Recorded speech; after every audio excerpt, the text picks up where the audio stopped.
also the spokesperson for President Obama, Josh Earnest, talking about Putin and the story of the email hacks and the Russian involvement in the recent election. Lana Zak, White House correspondent, joins us. Good morning, Lana.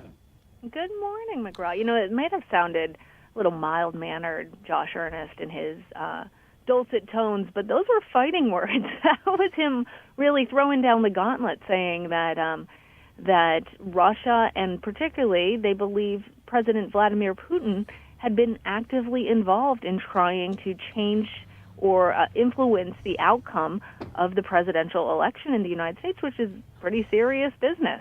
And we even heard that from the president now, saying that he brought that up specifically with Russian President Vladimir Putin at the G20, telling him that there would be repercussions for those actions. So how much damage was done? Is this just the leaking of the DNC emails and sort of releasing information through WikiLeaks and avenues like that to sort of embarrass the Democrats? Well, we're seeing that that there's intelligence now that the Russian hacks were targeting Democrats, but they also targeted some Republicans. Lindsey Graham said that his campaign information was also hacked. That at many different levels, that they also tried to hack into the RNC computers, but that their firewalls were much better apparently than at the DNC. What we're learning from all of this is that there has become a real question about the United States-Russian relationship, and it has become binary. Either we believe that Russians were involved in trying to, in an official government way, in trying to control the results of the United States election, or we don't.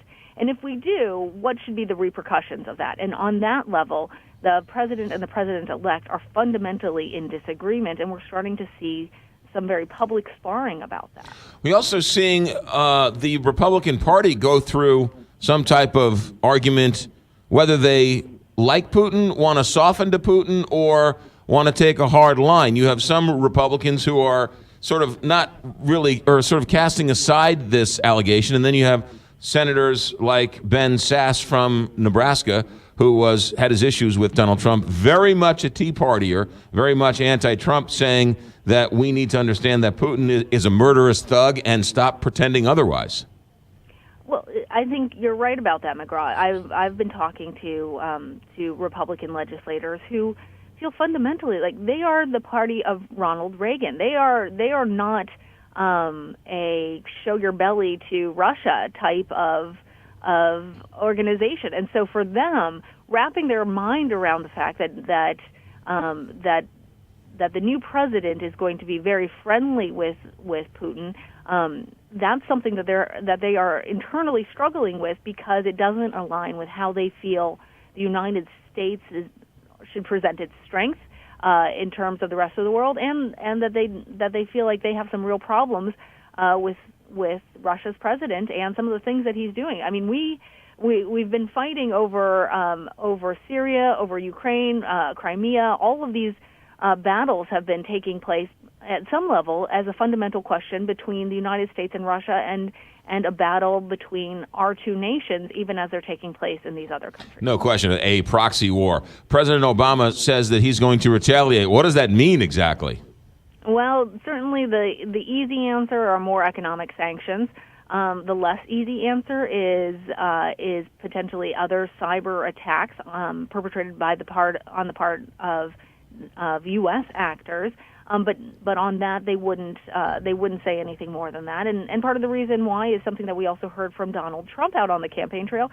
You don't necessarily announce to your opponents exactly what you're going to do before you're going to do it, or whether or not some of those responses have already taken place.